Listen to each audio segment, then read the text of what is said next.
নমস্কার। বিক্রম ভিলা রহস্যের পরবর্তী পর্ব আজকে শোনাব। স্নিগ্ধা ভালো করে দেখল তাদের ঘরের দেওয়ালে কোথাও কোনো গোপন তাক আছে কিনা। দেওয়ালে যেসব ছবি টাঙানো আছে সেগুলোও সে নামিয়ে উল্টে পাল্টে দেখল। কোথাও দামি জিনিস পেল না। স্নিগ্ধা এবার ভাবল, হরি কাকাকে লম্বা কোট পরা লোকটা কি দিয়েছিল সেটা তো অন্ধকারে আমি দেখতে পাচ্ছিলাম না। ২০ কথাটা লোকটি উচ্চারণ করেছিল ঠিকই, তাহলে কি বেশি দিয়েছিল? হরি কাকার ঘরটিতে ঢুকে দেখতে হবে। বিকেল ৩:৩০ মতো বাজে। স্নিগ্ধা নিচে নেমে এলো। হরিপদ মাছ মারা জাল নিয়ে বাইরে রোদে বসে সেলাই করছে। স্নিগ্ধা তার কাছে গিয়ে বলল, কি করছো হরি কাকা? অনেক দিন মাছ মারা হয় না, জালটা পড়েছিল, জালটায় ২-১ জায়গায় ইঁদুরে কেটেছে, সেটাই ঠিক করছি মা। ও, তোমাদের কাল আমি নিজের হাতে পুকুরের মাছ মেরে খাওয়াবো। আমাদের পুকুরে বড় বড় মাছ আছে। স্নিগ্ধা খুশি হওয়ার ভান করে বলল, তাই তুমি মাছ মারতেও পারো? পারি না মানে? কাল দেখবে এই জাল দিয়ে কত মাছ ধরি। জালের ছেঁড়া জায়গাটা ঠিক না করে একটা তো নতুন জাল কিনতে পারো হরি কাকা। না, এটা আমার নিজের হাতে তৈরি জাল। স্নিগ্ধা অবাক হয়ে বলল, এই জালটা সত্যি তুমি বুনেছ? হ্যাঁ, আমি তো বুনেছি। বাহ, দারুণ তো। আমি গ্রামের মানুষ, সবই পারি। ঝুড়ি বোনা, মাদুর বোনা, চাষ করা। তোমরা সব পারো, আর আমি অকম্মার ঢেকি, কিচ্ছু পারি না। কি যে বলো মা, তুমিও সব পারো। আমরা গ্রামে থাকি, তাই গ্রামের কাজগুলো ভালো করে করি। আর তোমরা শহরে থাকো, তাই শহরের কাজগুলো ভালো পারো। আর তুমি তো দেবী দুর্গা। হাসালে হরি কাকা। কিছু বলবে মা? না, তুমি এখন কাজ করছো, থাক পরে বলবো। বলে ফেলো মা, তোমার কাজটা আমার কাছে আগে। স্নিগ্ধা মনে মনে বলল, তেল দিচ্ছ আমায়? এদিকে তলে তলে ওই শয়তান লোকগুলোর সাথে মিলে আমাকে আর তন্ময়কে বিষ খাইয়ে মারার প্ল্যান করছো। আমি একদিন হাটে হাঁড়ি ভাঙবই। অন্যমনস্ক হয়ে গেলে কেন মা? স্নিগ্ধা এবার স্পষ্ট স্বরে বলল, আমার মাথাটা খুব যন্ত্রণা করছে, একটা ওষুধ এনে দেবে?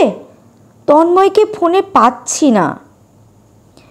হরিপদ তাড়াতাড়ি জালটা গোটাতে গোটাতে বলল, আমি এক্ষুনি যাচ্ছি, তুমি ওষুধের নামটা কাগজে লিখে দাও। দিচ্ছি হরি কাকা। স্নিগ্ধা দোতলায় গেল। সে প্যারাসিটামল নামটা একটা কাগজে লিখল। প্যারাসিটামল তার ঘরে আছে, তার মাথাটাও সামান্য ধরা ধরা ভাব আছে, তাও সে হরিপদকে প্যারাসিটামল আনতে বাইরে পাঠাচ্ছে, যাতে হরিপদ বেরিয়ে গেলে সে তার ঘরে ঢুকতে পারে। হরিপদ সিঁড়ির ঘরে জালটা রেখে এসে বলল, কই মা, কোথায় গেলে? কাগজটা দাও। স্নিগ্ধা তাড়াতাড়ি নিচে তলায় নেমে এসে কাগজটার কিছু টাকা হরিপদর দিকে এগিয়ে দিয়ে বলল, এই নাও হরি কাকা। না মা, টাকা দিতে হবে না, আমার কাছে টাকা আছে। নাও না কাকা। লাগবে না। এই বলে হরিপদ শুধু কাগজটা নিয়ে চলে গেল। স্নিগ্ধা উঁকি দিয়ে দেখল হরি কাকা বাড়ির সামনের গেটের বাইরে চলে গেছে। এবার সে বারান্দায় তালা লাগালো, তারপর হল ঘরের দরজায় ছিটকিনি দিয়ে হরিপদর ঘরের দরজার সামনে এসে দাঁড়ালো। ঘরটাতে বাইরে দিয়ে ছিটকিনি টানা আছে। সে ছিটকিনিটা খুলে ঘরে ঢুকে দরজাটা আপচে দিয়ে লাইট জ্বালালো। স্নিগ্ধা ঘরের কৌটোগুলো খুলে দেখছে। কলিং বেল বাজলো। স্নিগ্ধা বিরক্ত হয়ে বলল, এখন আবার কে জ্বালাতে এলো? বাইরে থেকে আওয়াজ এলো, মা, দরজাটা খোলো। স্নিগ্ধা ঘাবড়ে গিয়ে বলল, ঘাটের মরাটা আবার ফিরে এসেছে। সে তাড়াতাড়ি কৌটোগুলোর ঢাকনা বন্ধ করে সব ঠিক আছে কিনা দেখে নিয়ে দরজা খুলল। তারপর ঘরের বাইরে এসে দরজা বন্ধ করে ছিটকিনি টানল। এবার হলঘরের দরজার ছিটকিনি খুলে বারান্দায় এলো। হরিপদ বারান্দার বাইরে সিঁড়িতে দাঁড়িয়ে রয়েছে। সে বলল, মা আমার চাদরটা দাও তো, শীত করছে, দেখো হলঘরের সোফার ওপর রাখা আছে। স্নিগ্ধা হলঘরে এসে সোফার ওপর থেকে চাদরটা তাকে দিয়ে দিল। সে আর কোনো কথা না বলেই চলে গেল। স্নিগ্ধা হাঁপ ছেড়ে বাঁচল। সে ভাবল, হরিকাকা যদি জিজ্ঞাসা করতো বারান্দার গ্রিলের দরজায় তালা দিয়েছি কেন, আমি তখন কি উত্তর দিতাম? হরিকাকা বারান্দার দরজায় তালা লাগানো দেখে নিশ্চয়ই কিছু সন্দেহ করেছে। করুক, আগে হরিকাকার ঘরটা তো খুঁজি, যদি কিছু পাই। বাজারটা তো বেশ দূরে, হরিকাকার গিয়ে ফিরে আসতে আমার খোঁজা হয়ে যাবে। স্নিগ্ধা আবার হরিপদর ঘরে গিয়ে তার খাটের তলায় ঢুকল। তারপর দেওয়ালের দিকের খাটের পায়ার কাছে থাকা টিনের কৌটোটার সব প্লাস্টিক বের করেও মোবাইলটা পেল না। স্নিগ্ধা মনে মনে বলল, হরিকাকা কি বুঝতে পেরেছে আমি তার মোবাইলে হাত দিয়েছি? সেজন্যই কি সে মোবাইলটা কৌটো থেকে বার করে পকেটে নিয়ে ঘুরছে, নাকি অন্য কোথাও লুকিয়ে রেখেছে? কিন্তু আমি তো মোবাইলটা কৌটোর ভেতরে যেমন ছিল তেমনভাবেই রেখেছিলাম। সে খাটের তলার সব দেখে কিছু না পেয়ে ঘরে থাকা কৌটা কৌটি, হরিকাকার শার্ট, পাঞ্জাবির পকেট, মাদুরের তলা সব জায়গা খুঁজল। সন্দেহজনক কিছু পেল না। লম্বা কোট পরা লোকটা হরিকাকাকে কি দিল সেটা সে বুঝতেই পারছে না। সে ভাবল, হরিকাকা নিশ্চয়ই ট্রাঙ্কটিতে লম্বা কোট পরা লোকটির দেওয়া জিনিসটা রেখেছে। সে ট্রাঙ্কটি খোলার চেষ্টা করেও পারল না। সে সব কিছু ঠিকঠাক মতো রেখে হরিকাকার ঘরের বাইরে এসে দরজায় ছিটকিনি দিল। তারপর হলঘরের দরজা, বারান্দার গ্রিলের দরজার তালা খুলে সোফার ওপর বসল। তার মনটা বেশ খারাপ লাগছে। সন্ধ্যা হয়ে এসেছে। হরিপদ ওষুধ নিয়ে বাড়ি ফিরল। স্নিগ্ধার হাতে সে ওষুধ দিয়ে বলল, ওষুধটা খেয়ে একটু শুয়ে থাকো মা। স্নিগ্ধা মাথা নেড়ে ওষুধ নিয়ে ওপরে গেল। হরিপদ পোশাক পাল্টে হাত পা ধুয়ে মন্দিরে যাচ্ছে। স্নিগ্ধা দোতলার বারান্দা থেকে হরিকাকাকে বেরোতে দেখল। সেও টর্চ নিয়ে নিচের তলায় নেমে বাড়ির সামনের গেট দিয়ে বেরোলো। সে মন্দিরের পিছনের গেটের সামনে রাস্তার উল্টো দিকের একটা গাছের আড়ালে লুকিয়ে রইল। চারিদিক অন্ধকার নেমে এসেছে। হিমেল হাওয়া বইছে। জঙ্গলের নিজস্ব গন্ধ আর আবছার সঙ্গে শীতের হালকা কুয়াশা মাখামাখি হয়ে গেছে। স্নিগ্ধা কাউকে মন্দিরের পিছনের গেট দিয়ে ঢুকতে দেখতে পাচ্ছে না। তার মনটা খারাপ হলো। আজও লোকটার পিছু সে নিতে পারবে না। তার মনে পড়ল শ্যামলীর কথা। রক্তচোষা পেতনিটা তার শরীরের রক্ত খেয়ে তাকে মেরেছে। তার গাটা শিউরে উঠল। হঠাৎ সে দেখল বুট পরা লোকটা আসছে। সে মন্দিরের পিছনের গেট খুলে ভেতরে ঢুকে গেটে আবার তালা মেরে ভেতর দিকে চলে গেল। স্নিগ্ধা ওখান থেকে নড়ল না। সে আজ লোকটির পিছু নেবেই। লোকটি কোন দিকে যায় সে দেখবে। অনেকক্ষণ হয়ে গেল, এখনো লোকটি বেরোচ্ছে না। গেটের দিকে একভাবে তাকিয়ে থাকতে থাকতে স্নিগ্ধার চোখ ব্যথা করছে। লোকটি এতক্ষণ তো ভেতরে থাকে না। স্নিগ্ধা চিন্তায় পড়ে গেল। এদিকে মশা তাকে ছেঁকে ধরেছে। গুনগুন শব্দে গান শুনিয়েই চলেছে। মুখে হুল ফোটাচ্ছে। সে মুখটা ঢেকে চোখ দুটো বের করে রয়েছে। তার পায়ে মোজা আর পামসু আছে। এটাই রক্ষা, নইলে মশার বাহিনীর জন্য সেখানে দাঁড়াতেই পারত না। স্নিগ্ধা গেটের ভেতরে এক ঝলক আলো দেখতে পেল। সে বুঝতে পারল ওটা টর্চের আলো। লোকটা আসছে। সে সোজা হলো। বুট পরা লোকটা মন্দিরের পিছনের গেট খুলে বাইরে এলো। এবার গ্রিলের ফাঁক দিয়ে ভেতরে হাত ঢুকিয়ে তালা মেরে চাবিটা প্যান্টের পকেটে নিয়ে সে চলে যাচ্ছে। লোকটা বেশ জোরে হাঁটছে। স্নিগ্ধা আড়াল থেকে বেরিয়ে তার পিছন নিল। লোকটি গটগট করে হেঁটে চলেছে। বেশ কিছুটা যাওয়ার পর কল্পনা দিয়ে যেদিক দিয়ে গিয়েছিল লোকটি সেদিকে না গিয়ে অন্য পথে চলে যাচ্ছে। কিছুক্ষণ পর রাস্তার দুপাশে বড় বড় গাছ দেখা গেল। জায়গাটা ভীষণ অন্ধকার, কিছুই প্রায় নজরে আসছে না। লোকটি দাঁড়ালো। স্নিগ্ধাও আড়ালে দাঁড়িয়ে গেল। স্নিগ্ধার মনে হচ্ছে লোকটি ফোনে কারোর সাথে কথা বলছে। সে রাস্তা থেকে নেমে আরও একটু লোকটির দিকে সরে যাচ্ছে। পাতার মর্মর শব্দ হলো। লোকটি বলল, কে? স্নিগ্ধা তাড়াতাড়ি পাশে একটি ঝোপ দেখতে পেয়ে তার আড়ালে বসে পড়ল। লোকটি ঝোপের পাশে টর্চ মারল। স্নিগ্ধা এবার ঝোপের আড়ালে শুয়ে পড়ল। লোকটি ঝোপের ওপর টর্চ মারল। স্নিগ্ধার বুকটা দূর করছে। লোকটি ঝোপের দিকে টর্চ মারতে মারতে এগিয়ে আসছে। স্নিগ্ধা বুঝতে পারল এক্ষুনি সে ধরা পড়ে যাবে। বুট পরা লোকটা ঝোপের একেবারে কাছে এসে দাঁড়ালো। আচমকাই লোকটার ফোনটা ভাইব্রেট হচ্ছে। সে তাড়াতাড়ি সরে যাচ্ছে। স্নিগ্ধার বুকের কাঁপুনি একটু কমল। স্নিগ্ধা তাড়াতাড়ি উঠে সাবধানে হামাগুড়ি দিয়ে একটু দূরে থাকা একটা গাছের আড়ালে গিয়ে দাঁড়ালো। লোকটা কিছুটা দূরে গিয়ে ফোনটা ধরে ফোনের অপর প্রান্তের মানুষটাকে কিছু বলে ফোনটা কেটে দিল। তারপর আবার ঝোপের কাছে এসে টর্চ মারতে লাগলো। একটা বেজি দৌড়ে পালালো। লোকটা আর কিছু দেখতে না পেয়ে দ্রুত গতিতে আবার ফিরে যাচ্ছে। স্নিগ্ধাও আড়াল থেকে বেরিয়ে এসে তার পিছু নিচ্ছে। খানিকটা যাওয়ার পর রাস্তার দুদিকে কয়েকটা কুঁড়ে ঘর দেখা যাচ্ছে। কুঁড়ে ঘরগুলো অন্ধকার, কোনো আলো নেই। স্নিগ্ধা ভাবল কুঁড়ে ঘরের মানুষগুলো হয়তো সারাদিন খাটাখাটনি করে খেয়ে দিয়ে সকাল সকাল শুয়ে পড়েছে।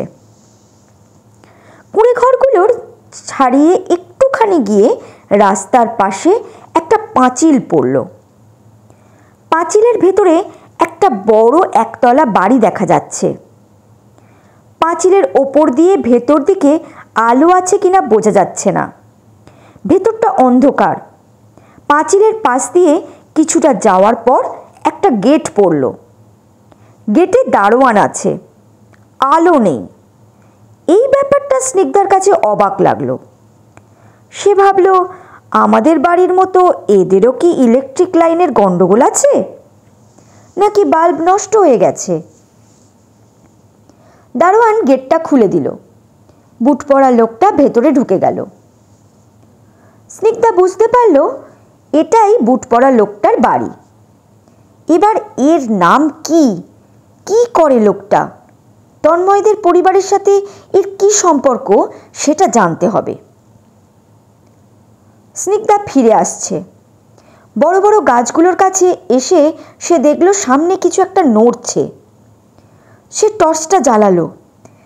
দেখল বড় একটা কেউটে সাপ তার সামনে ফনা তুলে আছে। সে আর দুপা সামনের দিকে গেলেই সাপের গায়ে সে পা তুলে দিত। স্নিগ্ধা ভয়ে কয়েক পা পিছনে সরে এলো।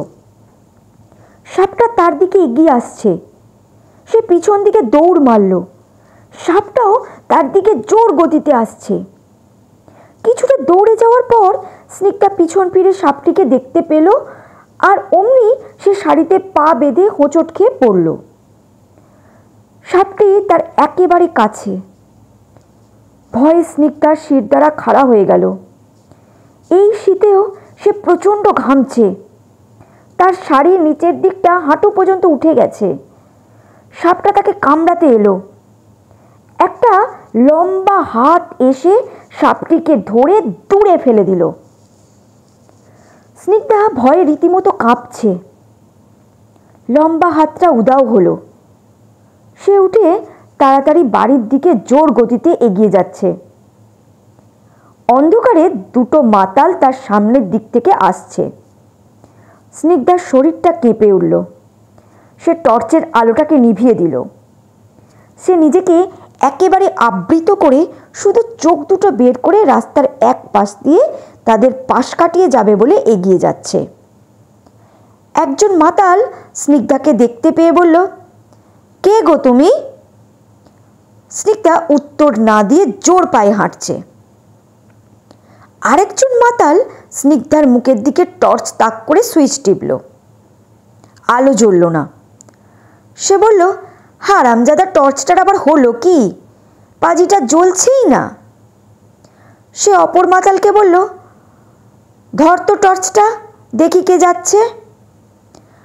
টর্চটা অপর মাতালকে দিয়ে সে স্নিগ্ধার হাত ধরতে গিয়ে উল্টে পড়ে বলল, উফ, কি জোরে লাগলো রে! তুই ঠেলে ফেললি নাকি আমায়? দূর শালা, আমার খেয়ে দে কাজ নেই যে তোকে ফেলতে যাব। মাল বেশি গিলেছিস, টাল সামলাতে না পেরে পড়েছিস। আমার মতো কম গিলতে পারিস না? মাইরি বলছি, কেউ আমাকে ফেলে দিয়েছে। স্নিগ্ধা তাদের কথোপকথনের ফাঁকে দৌড়ে সামনের দিকে চলে গেল। রতন বাড়ির সামনের গেটে পায়চারি করছে।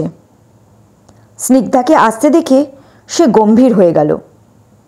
স্নিগ্ধা কাছে এলে সে বলল, দিনকাল ভালো নয় বড় বৌদি, রাতে এভাবে একা একা বেরিও না। হরিকাকা বাড়ির ভেতরে আছে? না, বেরিয়েছে। কোথায় গেছে কিছু বলে গেছে? না। স্নিগ্ধা গেট দিয়ে ভেতরে ঢুকে হল ঘরে গিয়ে দেখল রকি বল খেলছে। কণিকা সোফার উপর বসে আছে। স্নিগ্ধা কণিকার পাশে এসে বসে বলল, একা বসে কি করছো বোন? একা কোথায়, রকি তো আছে। মা কাকিমা খেয়েছে বোন? হ্যাঁ, খেয়েছে। মা কাকিমাকে তুমি একটু বোঝাও যাতে ওরা ডাক্তার দেখাতে যায়। অনেক ডাক্তার দেখিয়েছে বৌদিমণি, আর দেখাবে না, ওদের চোখ সারাবেও না। অমন কথা বলো না বোন, ঠিক সারবে।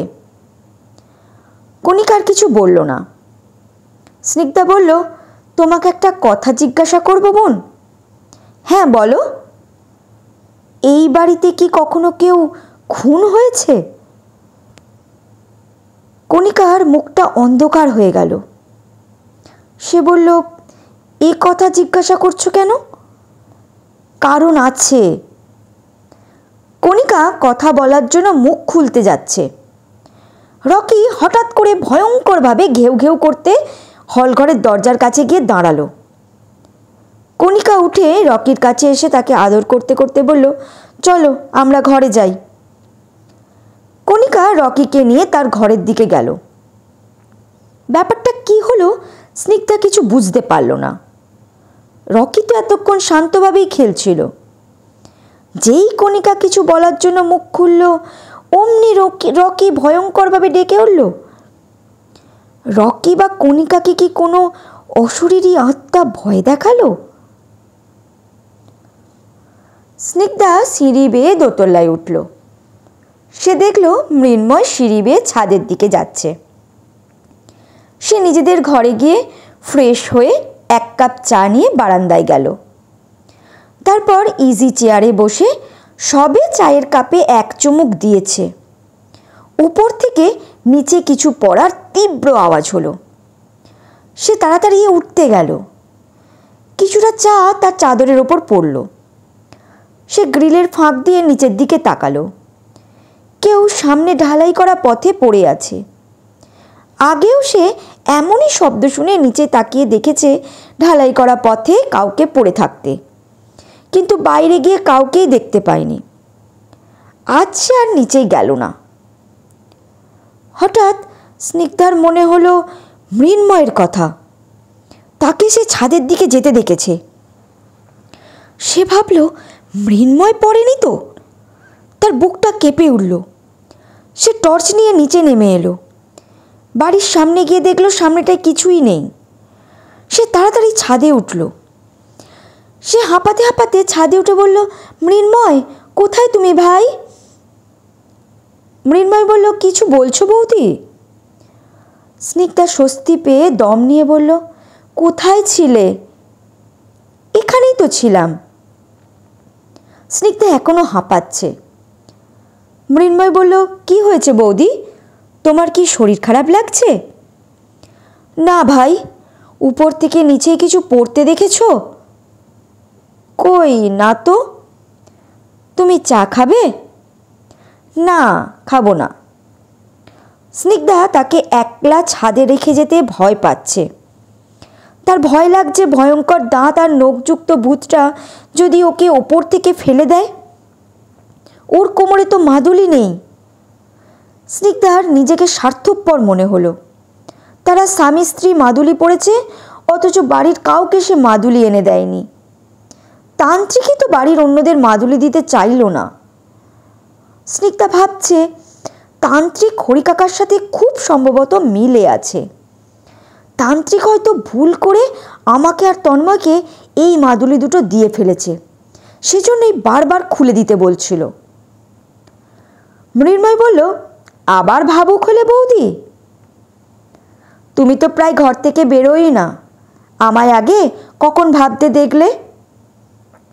যেটুকু তোমায় দেখেছি তাতে আমার মনে হয়েছে তুমি সারাক্ষণ কিছু ভাবো। মনে অনেক প্রশ্ন ভাই, উত্তর খোঁজার চেষ্টা করছি। উত্তর তুমিই পাবে বৌদি। কথাটা বলে মৃন্ময় কেমন হয়ে গেল। তার মুখে ভীতিভাব ফুটে উঠল। মৃন্ময় বলল, চলি বৌদি। তারা সিঁড়ি দিয়ে দোতলায় নামছে। স্নিগ্ধা বলল, কিছু খাবে ভাই? যে খাবার তুমি খেতে চাইবে আমি তাই বানিয়ে দেওয়ার চেষ্টা করব। যা খেতে চাইবো তাই বানিয়ে দেবে? তুমি বলে তো দেখো। মৃন্ময় সিঁড়ি থেকে নেমে একটা শুকনো হাসি দিয়ে বলল, ঘরে যাচ্ছি বৌদি। বললে না তো কি খাবে? মৃন্ময় করুণ দৃষ্টিতে স্নিগ্ধার দিকে তাকিয়ে কিছু না বলে নিজের ঘরের দিকে পা বাড়ালো। স্নিগ্ধা ভাবছে, মৃন্ময় চোখ দুটো দেখলেই কেন আমার মনে হয় এই চোখ দুটো কোথায় দেখেছি। ওর চোখ দুটো খুব চেনা লাগে আমার। স্নিগ্ধা মনে করার চেষ্টা করছে মৃন্ময়ের চোখ দুটো কার চোখের মতো। তন্ময় সিঁড়ি দিয়ে দোতলায় উঠতে উঠতে দেখল স্নিগ্ধা সিঁড়ির কাছে দাঁড়িয়ে কি যেন উদাসভাবে ভাবছে। সে বলল, কি ভাবছো গো? তন্ময়ের কথা স্নিগ্ধার কানেই যায়নি। সে তার ভাবনার জগতে রয়েছে। তন্ময় যে ওপরে উঠে এসেছে সেটাই সে লক্ষ্য করেনি। তন্ময় তার হাতটা ধরল। স্নিগ্ধা কেঁপে উঠে বলল, কে? সে তন্ময়কে সামনে দেখতে পেয়ে বলল, কখন এলে? এই তো এলাম। কি এত মনোযোগ দিয়ে ভাবছিলে? কিছু না, ঘরে চলো। ভীষণ খিদে পেয়েছে। ঠিক আছে, তুমি হাত মুখ ধুয়ে নাও, আমি খাবার দিচ্ছি। আচ্ছা। দুজনে ঘরে ঢুকলো। তন্ময় ফ্রেশ হলো। দুজনে নিচের তলায় গিয়ে খাবার খেয়ে আবার দোতলায় এলো। তন্ময়কে চিন্তিত দেখে স্নিগ্ধা বলল, কি হয়েছে তোমার? সবই তো জানো, কাল আমি সকালে একটা জায়গায় যাব, ফিরতে রাত হতে পারে। ঠিক আছে, ঘুমিয়ে পড়ো। রাতে শুয়ে শুয়ে স্নিগ্ধা নানা ভাবনায় ডুবে গেল। হঠাৎ তার মনে হলো, যাদের খাওয়া বন্ধের কথা বুট পড়া লোকটা বলেছিল তারা বাবা কাকা নয় তো? স্নিগ্ধার সারা শরীর অজানা আশঙ্কায় শিউরে উঠল। সে ভাবল, কারো একজনের সাহায্য নিতে হবে, কিন্তু কার সাহায্য নেব? কাকে বিশ্বাস করব? কল্পনাদিরা আমাদের ঝামেলায় জড়াতে চাইছে না, আর একমাত্র বিশ্বাসযোগ্য লোক হচ্ছে পল্লবীর বাবা। কিন্তু ওনারও তো বয়স হয়েছে, তার উপর ছেলেমেয়ের মৃত্যুর শোকে তিনি পাথর। ওনাকে কি করে বলবো? সকালে তন্ময় খেয়ে বেরিয়ে গেল। স্নিগ্ধা জঙ্গলের ভেতরে সেই পোড়ো বাড়িটায় যাওয়ার উদ্দেশ্যে বাড়ি থেকে ফোনটা নিয়ে বেরোলো। সূর্য দেবতা উঠে গেছে, তবে তার তেজ খুব কম। আকাশটা কেমন মেঘলা হয়ে আছে। উত্তরে হাওয়া গায়ে কাঁপুনি ধরাচ্ছে। স্নিগ্ধা গতকাল যে পথ দিয়ে ফিরছিল সেই পথ দিয়ে যেতে লাগলো। জঙ্গলে ঢুকে কাল সে যে গাছগুলোতে মাটির দাগ দিয়েছিল সেই দাগ দেখে যেতে লাগলো। কয়েকটা দাগ ঠিকমতো বোঝা যাচ্ছে না। সে আন্দাজে কিছুটা গিয়ে আবার দাগ দেখে এগোচ্ছে। খানিকটা গিয়ে সে দেখল সামনের একটি গাছে সেই বীভৎস পাখিটা। এই পাখিটা কেন যে তার পিছে পড়ে আছে সে ভেবে পাচ্ছে না। সে সাবধানে এগোচ্ছে। পাখিটা বিকট শব্দে চিৎকার করে উঠল। স্নিগ্ধা দু হাত দিয়ে কান দুটো চেপে ধরল। পাখিটা এবার দাঁত খিচিয়ে তার দিকে তেড়ে আসছে। স্নিগ্ধার হৃৎপিণ্ডটা চাবুক খাওয়া ঘোড়ার মতো ছুটছে। সে ভয়ে দিকবিদিক জ্ঞানশূন্য হয়ে দৌড়াচ্ছে। সে গাছপালার ফাঁক দিয়ে দৌড়াচ্ছে। তার হাত থেকে ফোনটা ছিটকে পড়ল। একসময় চাদরটাও পড়ে গেল। সে দৌড়াতে দৌড়াতে ক্লান্ত হয়ে পড়েছে। সে তাও এগিয়ে যাচ্ছে। হঠাৎ সে হোঁচট খেয়ে মুখ থুবড়ে পড়ল। পাখিটা তার গায়ের ওপর দিয়ে উড়ে বেড়াচ্ছে আর তার দিকে অগ্নিদৃষ্টি নিক্ষেপ করছে। তার চোখ দিয়ে আগুন ছুটে আসছে, কিন্তু সেই আগুনের তাপ স্নিগ্ধার গায়ে লাগছে না। স্নিগ্ধার বুকটা দুরু দুরু কাঁপছে। সে ভয়ে কুঁকড়ে গেছে। তার শ্বাস নিতে কষ্ট হচ্ছে। সে মনে সাহস আনার চেষ্টা করছে। সে ভাবছে আগের দিনের মতো হয়তো পাখিটা তার লম্বা তলোয়ারের মতো দাঁত বের করবে, কিন্তু না, পাখিটা সেটা করল না। সে তার চোখ দুটো স্নিগ্ধার চোখের সামনে এনে বড় বড় চোখ করে তাকালো। ভয়ঙ্কর সে চোখের দৃষ্টি। আজ স্নিগ্ধার বুকটা কাঁপলেও মনে সাহস এনে সে একটা হাত মুঠো করে সর্বশক্তি দিয়ে পাখিটার মুখে জোরে ঘুষি মারল। পাখিটা দ্রুত গতিতে উড়ে চলে গেল। স্নিগ্ধা উঠে একটা গাছে হেলান দিয়ে বসল। সে হাঁপাচ্ছে। কিছুক্ষণ পর কিছুটা স্বাভাবিক হলো। ফোন আর চাদরটার কথা তার মনে পড়ল। ও দুটো জিনিস কোথায় পড়েছে কে জানে, খুঁজতে হবে। ও দুটো জিনিস বুট পরা লোকটার হাতে পড়লে সর্বনাশ হয়ে যাবে। হঠাৎ তার চোখ পড়ল পাশে। চাদরের ওপর মোবাইলটা রয়েছে। সে অবাক হয়ে ভাবল, মোবাইল আর চাদরটা এখানে কে আনলো? সে চারিদিকে তাকিয়ে কাউকে দেখতে পেল না। সে বুঝতে পারল আগে একদিন যে অশরীরী আত্মা তাকে বাঁচিয়েছিল সেই মোবাইলটার চাদরটা এখানে এনে রেখেছে। স্নিগ্ধা কি করে বাড়ি ফিরবে ভাবছে। সে তো ভুল পথে এসে পড়েছে। কোন দিকে এসে পড়েছে সেটাও সে জানে না। তার শরীরটা বড্ড দুর্বল লাগছে। এখনও সে হাঁপাচ্ছে। তার জল পিপাসা পেয়েছে। এত ঠান্ডায়ও তার গলা শুকিয়ে কাঠ হয়ে গেছে। তার গরম হচ্ছে। এদিকটায় গাছপালা কম আছে। জঙ্গলের শেষ প্রান্ত। সামনে মাঠ দেখা যাচ্ছে। সেখানে নানান শাকসবজির চাষ হয়েছে। একটু দূর দিয়ে একজন যুবক যাচ্ছে। স্নিগ্ধা তাকে দেখে বলে উঠল, কিঙ্কর, ও কিঙ্কর। গলার আওয়াজ তার বেরোচ্ছে না। ৩-৪ বার ডাকার পর কিঙ্কর পাশ ফিরে তাকিয়ে তাকে দেখে অবাক হয়ে গেল। সে ভাবল, ভুল দেখছি না তো? কণিকার বড় বৌদি এখানে জঙ্গলের ভেতরে কি করছে? কিঙ্কর তাড়াতাড়ি স্নিগ্ধার কাছে এসে উদ্বিগ্ন হয়ে বলল, আপনি এখানে? কি হয়েছে বড় বৌদি? আপনাকে এমন দেখাচ্ছে কেন? সে অনেক কথা, দাঁড়াও বলছি সব কথা। কিঙ্কর স্নিগ্ধার কাছে বসল। স্নিগ্ধা বলল, তুমি আমাকে সাহায্য করবে? এ কি বলছেন বৌদি, আপনি হুকুম করুন। বিক্রমভিলার সবার বড় বিপদ। কিঙ্কর বিস্ময় প্রকাশ করে বলল, কি হয়েছে খুলে বলো বৌদি। তুমি বলে ফেললাম, কিছু মনে করো না। আমি তোমার দিদির মতো, আমাকে তুমিই বলবে। শোনো, বিক্রমভিলার কোনো কিছুই আমার ঠিক লাগছে না। মানুষগুলো কেমন যেন, খাওয়া দাওয়া, ঘুমোনো, কাজকর্ম কোনো কিছুই তাদের ঠিক নেই। বিক্রমভিলায় অশরীরী আত্মারা বাস করছে, তারা সবাইকে ভয় দেখাচ্ছে। এই অশরীরী আত্মাদের জন্য এসব হচ্ছে বলেই আমার মনে হচ্ছে। অশরীরী আত্মা আছে এটা কি করে বুঝলে বড় বৌদি?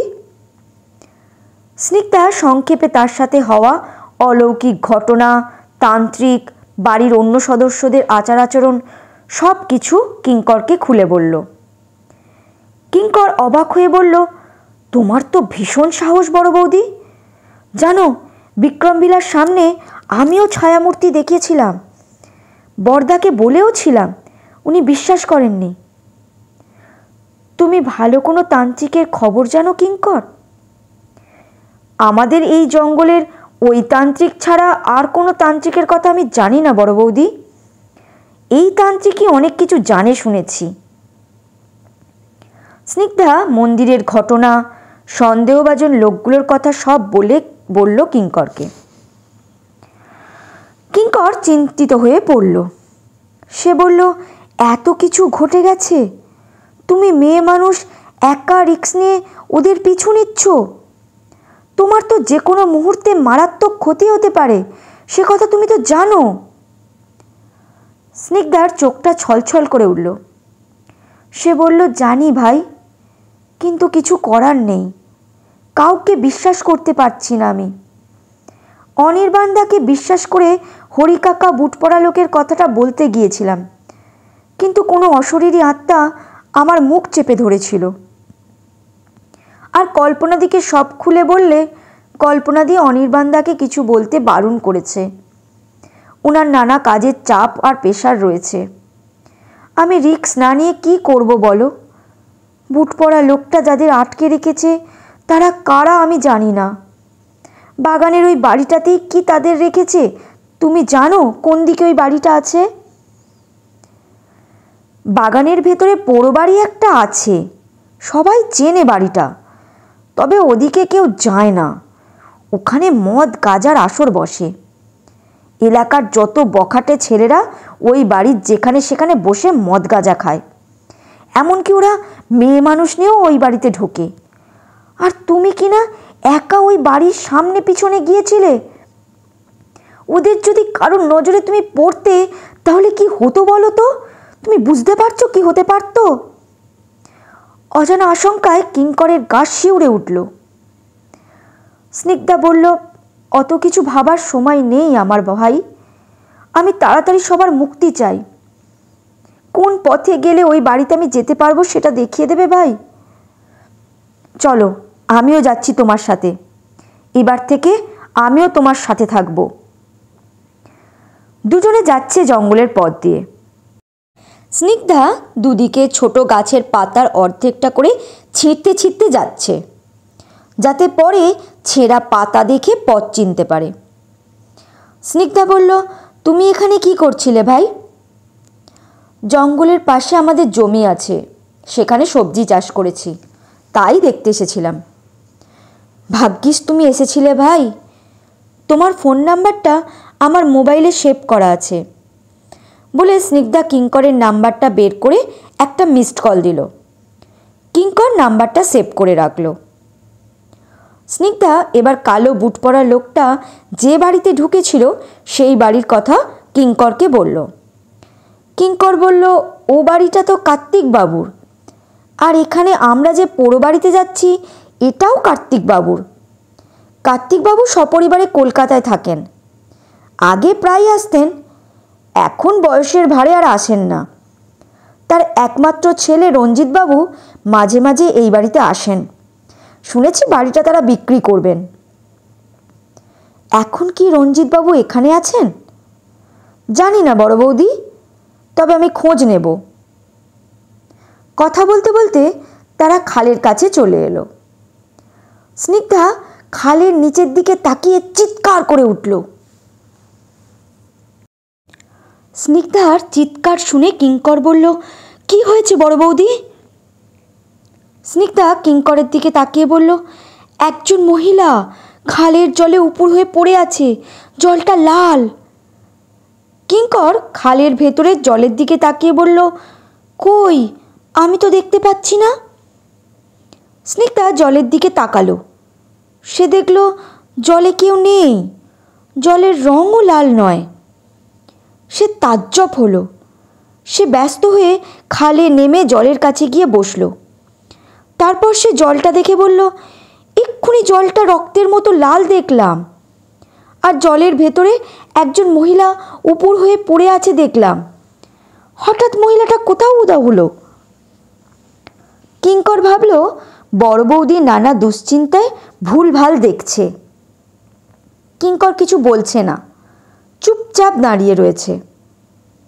স্নিগ্ধা উদ্বিগ্ন হয়ে খালের জলে দেখতে লাগলো কোথাও কেউ আছে কিনা, কিন্তু কেউ কোথাও নেই। ভুল দেখেছো বড় বৌদি। না ভাই, স্পষ্ট দেখলাম একজন মহিলা উপুর হয়ে পড়ে আছে।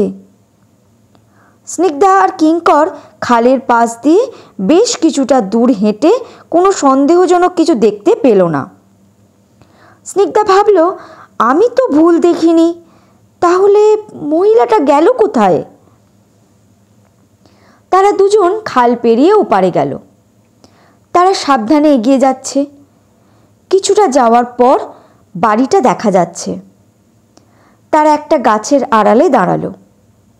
বাড়ির সামনে দুজন বসে খৈনি ডলছে আর নিজেদের মধ্যে কথা বলছে। স্নিগ্ধা তার ফোনটা মিউট করে দিয়ে কিঙ্করকে বলল, তোমার ফোনটাও মিউট করে দাও ভাই, ফোনের রিংটোন বাজলে মুশকিলে পড়ে যাব। কিঙ্কর তার ফোনটা মিউট করল। এবার তারা বাড়ির পিছনের দিকে গেল। চারপাশ ঘন জঙ্গলে ভর্তি। তারা ভাঙা পাঁচিল টপকে ভেতরে ঢুকলো। কিঙ্কর একটা গাছ দেখিয়ে স্নিগ্ধাকে বলল, বড় বৌদি, তুমি এই গাছটার আড়ালে দাঁড়িয়ে থাকো, আমি কোনোভাবে ঘরে ঢোকা যায় কিনা দেখছি। স্নিগ্ধা দাঁড়িয়ে রইল। কিঙ্কর জঙ্গলের ভেতর দিয়ে অন্য পাশটায় গেল। স্নিগ্ধা যেখানে দাঁড়িয়ে আছে তার কাছেই পাতকুয়ো। আজও পাতকুয়োর ভেতর থেকে দুর্গন্ধ বেরোচ্ছে। স্নিগ্ধা বারবার পাতকুয়োর দিকে তাকাচ্ছে। সে নাকে চাদর চেপে ধরে এক পা দু পা করে পাতকুয়োর দিকে এগিয়ে যাচ্ছে। কোনো এক অজানা আকর্ষণে সে পাতকুয়োর দিকে এগিয়ে চলেছে। পাতকুয়াটা আগাছায় ভর্তি। সে পাতকুয়ার পাশে দাঁড়ালো। একটা শক্ত শুকনো ডাল দেখতে পেয়ে সে সেটি নিয়ে কুয়োর পাশের ওপর একখানি আগাছা সরিয়ে দেখল কুয়োর ভেতরে নিচের দিকে জল দেখা যাচ্ছে। জলে একজন মহিলা উপুর হওয়া অবস্থায় ভাসছে। জলটা লাল। স্নিগ্ধা চমকে উঠল। একটু আগে খালের জলে যেরকম একজন মহিলাকে পড়ে থাকতে দেখেছিল, এখনও ঠিক সেই একই রকমভাবে একজন মহিলা পাতকুয়োর ভেতরে জলে পড়ে আছে। দুজন একই তো মহিলা মনে হচ্ছে। এবার কয়েকটা বাচ্চার দেহ ভেসে উঠল। স্নিগ্ধা সেটা দেখে শিউরে উঠল। তার বুকটা কাঁপছে। সে নিজেকে একটু সামলে নিয়ে বাচ্চাগুলোকে দেখতে লাগলো। বাচ্চাগুলোকে দেখে তার মনে হচ্ছে তারা সদ্যজাত, তাদের নাভিটাও কাটা নেই। স্নিগ্ধার দু চোখ বেয়ে জল ঝরে পড়ছে। কে এই নিষ্পাপ শিশুগুলোর এমন পরিণতি ঘটালো? স্নিগ্ধা কি করবে বুঝতে পারছে না। পিছন থেকে কিঙ্কর বলে উঠল, বড় বৌদি, কুয়োর কাছে কি করছো? স্নিগ্ধা এতটাই কাতর হয়ে পড়েছে যে সে কথা বলতেই পারছে না। কিঙ্কর স্নিগ্ধার কাছে সরে এসে বলল, পাতকুয়ো থেকে দুর্গন্ধ বেরোচ্ছে, সরে এসো, কুয়োর জলটা মনে হচ্ছে পচে গেছে। স্নিগ্ধা পাতকুয়োর দিকে হাত দেখিয়ে বলল, এখানে কিছু আছে। কিঙ্কর পাতকুয়োর কাছে এসে জলের দিকে তাকালো। সে ভেতরটায় নিচের দিকে কালো জল ছাড়া কিছুই দেখতে পেল না।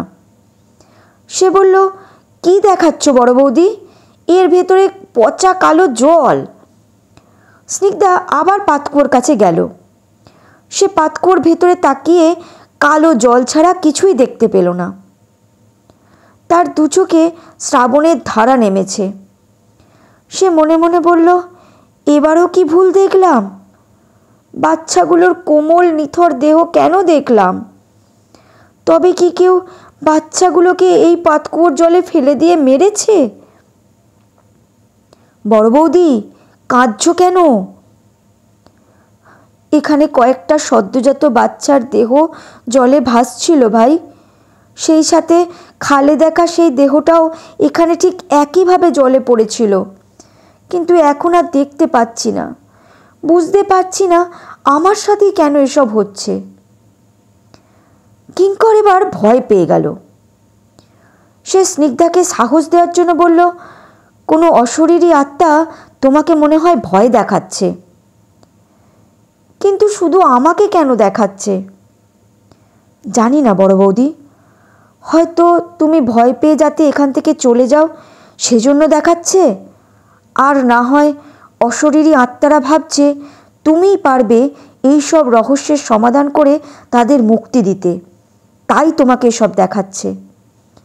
চলো এখান থেকে, এই জায়গাটা ভীষণ বিপজ্জনক। যাচ্ছি, কিন্তু তার আগে বলো, ঘরে ঢোকার কোনো পথ পেলে? না, তবে ওদিকটায় একটা ঘরের দেওয়ালে খানিকটা ভাঙা রয়েছে, পাশেই জানালা, জানলাটা বন্ধ, দেখে মনে হচ্ছে ধাক্কা দিলেই ভেঙে যাবে। ভাঙা দেওয়াল দিয়ে মনে হয় ভেতরে ঢোকা যেতে পারে।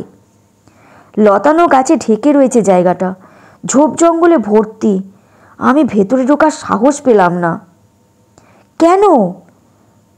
এক তো সাপ থাকতে পারে, আর দ্বিতীয়ত ভেতরে লোকও থাকতে পারে। তাহলে তো যেতেই হবে। এ কি বলছো বৌদি? দেখো কি রিস্ক আমাদের নিতেই হবে। বুট পরা লোকটা যাদের আটকে রেখেছে তাদের জীবন সংকটাপন্ন। যে কোনো সময় বুট পরা লোকটা তাদের মেরে ফেলতে পারে, তাই সময় নষ্ট করতে আমি চাই না। কিন্তু অন্যকে বাঁচাতে গিয়ে নিজের জীবনের ঝুঁকি কি করে নেবে? অবশ্যই নেব। ঠিক আছে, আমিও যাচ্ছি। তুমি এখানে কোনো একটা গাছের আড়ালে লুকিয়ে থাকো, আমি যাচ্ছি। সেটা হবে না ভাই, আমিও যাব। আমি গ্রামের ছেলে, আমার ঝোপ জঙ্গলে চলা অভ্যাস আছে। তাতে কি ভাই, আমি শহরের মেয়ে বলে পারবো না? আলবৎ পারবো। এখানে এসে অন্ধকারে জঙ্গলে চলতে চলতে আমার অভ্যাস হয়ে গেছে। আমার বুকটা মাঝে মাঝে কেঁপে উঠছে ঠিকই, আমি প্রচণ্ড ভয় পাচ্ছি, তাই বলে পিছিয়ে আসছি না, আর আসবও না। তাতে আমার মৃত্যু হলেও হবে।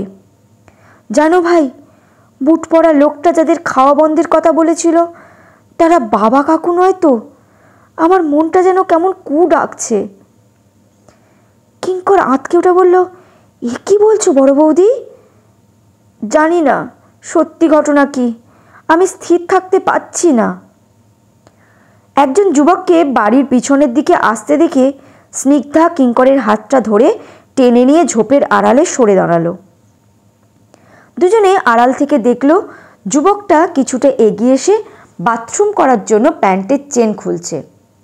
স্নিগ্ধা তার দিক থেকে চোখ ফিরিয়ে নিল। যুবকটা প্রস্রাব করে আবার বাড়ির সামনের দিকে চলে গেল। কিঙ্কর বলল, বড় বৌদি, আমি ভাঙা জায়গাটা দিয়ে ঘরে ঢোকার চেষ্টা করছি। তুমি এখানে দাঁড়িয়ে কেউ আসছে কিনা সেটা লক্ষ্য রাখো। এদিকে কেউ এলে আমাকে মেসেজ পাঠিও। আমি যাই, তুমি থাকো। না, আমি আগে গিয়ে আগাছা সরিয়ে ভাঙা জায়গা দিয়ে ঘরের ভেতর ঢোকা যায় কিনা দেখে আসি, তারপর তুমি যেও। সব কথাই তারা ক্ষীণ কণ্ঠে বলছে। স্নিগ্ধা ভাঙা দেওয়ালের দিকটা দেখা যাচ্ছে এমন একটা জায়গায় গাছের আড়ালে দাঁড়িয়ে চারদিকটা লক্ষ্য রাখছে। কিঙ্কর একটা শক্ত শুকনো ডাল নিয়ে লতানো গাছ সরাতে সরাতে ভাঙা দেওয়ালের কাছটায় গেল। একটা বড় চন্দ্রবোড়া সাপ বেরিয়ে পড়ল। কিঙ্কর ভয়ে ও বাবারে বলে পিছনের দিকে সরে আসতে গিয়ে একটা ঝোপের ওপর পড়ল। স্নিগ্ধা তাড়াতাড়ি কাছে এসে ক্ষীণ কণ্ঠে বলল, কি হয়েছে ভাই? বড় একটা চন্দ্রবোড়া সাপ, আমি ওখানে আর যাব না বড় বৌদি। ঘরের জানলাটা নড়ে উঠল। স্নিগ্ধা কিঙ্করের হাত ধরে তাড়াতাড়ি বসিয়ে দিয়ে নিজেও বসল। জানলাটা খুলে গেল। জানলায় গ্রিল নেই। ঘরের ভেতর থেকে পুরুষ কণ্ঠে জড়ানো গলায় কেউ একজন বলল, কিসের শব্দ হলো? আরেকজনের গলা শোনা গেল, সে আলবেজি কিছু হবে। দূর, সাবধানের মান নেই, তুই বাইরে গিয়ে দেখ তো। ওদিকে জঙ্গল, সাপ রয়েছে, আমি যাব না। ভর দুপুরে সাপের ভয় পাচ্ছিস নেপাল? যা দেখ গিয়ে, ভীতু একটা। এই বাবলু, আমাকে ভীতু বলবি না, ভীতু তোর 14 গোষ্ঠী। ঠিক আছে, যাচ্ছি। বাবলু নড়বড়ে জানলা দিয়ে মুখ বাড়িয়ে আছে। স্নিগ্ধা আর কিঙ্কর সরতে পারছে না, তারা চুপ করে বসে আছে। নেপাল হাতে বড় একটা শাবল নিয়ে ঘরের সামনের দিক দিয়ে এসে ভাঙা দেওয়ালের দিকে এগিয়ে আসছে। আজকে শুনলেন বিক্রমভিলা রহস্যের 53 থেকে 56 পর্ব। পরবর্তী পর্ব খুব শীঘ্রই চলে আসবে। ধন্যবাদ।